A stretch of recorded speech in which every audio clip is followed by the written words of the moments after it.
મારી ઉઘરાણી કે હશે એ બધી હલવાયેલી હશે, ક્યાંય ને ક્યાંય ખોટી થઈ હશે, એ બધાને હું નામ આપું, તમે એને પણ પૂછી શકો છો કે આ વ્યક્તિ કોણ છે.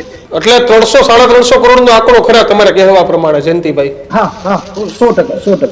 દેવું કઈ રીતે થઈ ગયું જયંતિભાઈ તમારા ઉપર? ખોટા ઘણા થયા, વ્યાજમાં ઘણા ચૂકવા, અને ભાગીદારોમાં જે કઈ થયું એમાંથી એને પણ તકલીફ પડી છે.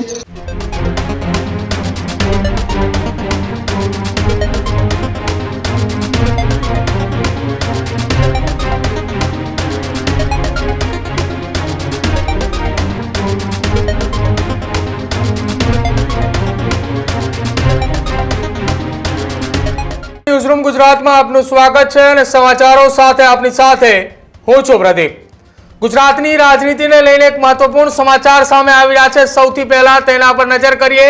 છેલ્લા કેટલાક સમયથી ગુજરાત ભાજપના એક જિલ્લા પ્રમુખને લઈને ચર્ચાઓ વહેતી થઈ હતી કે જેમને માથે કરોડો રૂપિયાનું દેવું છે. મોરબી જિલ્લા ભાજપ પ્રમુખને લઈને એક મહત્વપૂર્ણ સમાચાર સામે આવી રહ્યા છે. ન્યૂઝરૂમ ગુજરાત પર જયંતિ રાજકોટિયાએ સમગ્ર ઘટના સંદર્ભે ખુલાસો કર્યો છે. મારા પર 300 થી 350 કરોડનું દેવું હોવાની વાત જયંતિ રાજકોટિયાએ કરી છે. ભાગીદારોને પણ મોટી નુકસાની આવી હોવાની વાત જયંતિ રાજકોટિયાએ કરી છે. હું 1% એ વ્યાજ અત્યારે ચૂકવતો રહ્યો છું.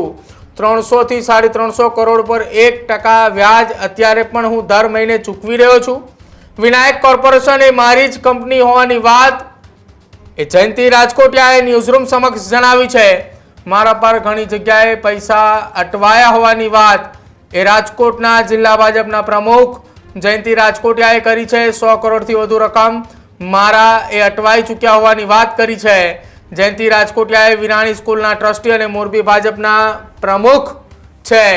જયંતિ રાજકોટિયાના ખુલાસાથી રાજકીય ખળભળાટ મચવા પામ્યો છે, કેમ કે રાજકોટના પાટીદાર સમાજના આગેવાન પુરુષોત્તમ પીપળિયાએ સમગ્ર ઘટના મામલે મીડિયા સમક્ષ આવીને એક મોટો ખુલાસો કર્યો હતો અને ત્યારબાદ સવાલો ઉઠ્યા હતા કે શું મોરબી જિલ્લા ભાજપ પ્રમુખની માથે કરોડો રૂપિયાનું દેવું છે.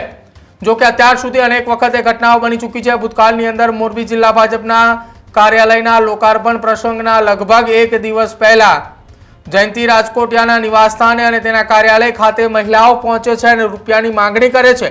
કેટલીક મહિલાઓ એવું પણ કહે છે કે અમારા 1 કરોડ કરતાં પણ વધારે રૂપિયા એ જયંતિ રાજકોટિયાએ લઈ લીધા છે અને હવે અમને પરત નથી આપતા આ પ્રકારની વાત કરવામાં આવી હતી. જો કે અત્યાર સુધી અનેક વખત જયંતિ રાજકોટિયાનો જાહેરમાં વિરોધ પણ થઈ ચૂક્યો છે. રૂપિયા લેવા માટે મહિલાઓએ અનેક વખત પહોંચી છે, પરંતુ આ તમામની વચ્ચે પાટીદાર સમાજના રાજકોટના આગેવાન પુરુષોત્તમ પીપળિયાના ખુલાસા બાદ ન્યૂઝરૂમની ટીમે જયંતિ રાજકોટિયાનો સંપર્ક કર્યો હતો અને અમારા વિશેષ શો ગર્જનાદની અંદર જયંતિ રાજકોટિયાએ કબૂલ કર્યું હતું કે મારી માથે 300 થી 350 કરોડનું દેવું છે અને આ સમગ્ર વાતની પક્ષને પણ જાણ હોવાની વાત કરી છે. શું કહ્યું ન્યૂઝરૂમ ગુજરાતના વિશેષ શો ગર્જનાદની અંદર જયંતિ રાજકોટિયાએ ખુલાસો કરતા સાંભળો. આજે મેં કોઈ પાસે એક પણ વ્યક્તિ પાસે મેં પૈસા માંગ્યા નથી. મારી ઉઘરાણી કે હશે એ બધી હલવાયેલી હશે, ક્યાંય ને ક્યાંય ખોટી થઈ હશે, એ બધાને હું નામ આપું, તમે એને પણ પૂછી શકો છો કે આ વ્યક્તિ કોણ છે. જે પૈસા દેવા પરાણે આવે તો એ પૈસા દેવા આવે તો કેટલો વિશ્વાસ હશે ત્યારે દેવા આવ્યા હશે.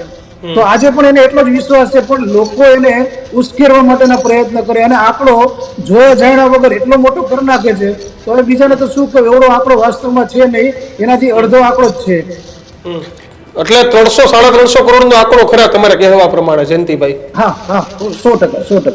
અને એની સામે એટલી મિલકતો ખરી જયંતિભાઈ કે વેચીને તમે લોકોના નાણાં ભરી શકો? મિલકતમાં નુકસાન નથી, ભાગીદારીમાં નુકસાન આવી છે, એના કારણે જે કાંઈ થયું છે બાકીનાને અમે ટકાવારી મુજબ સેટ કરીને દેતા જાય છે. બાકીનાને કીધું છે જીવશું ત્યાં સુધી કમાઈને અમે દેવાના છીએ.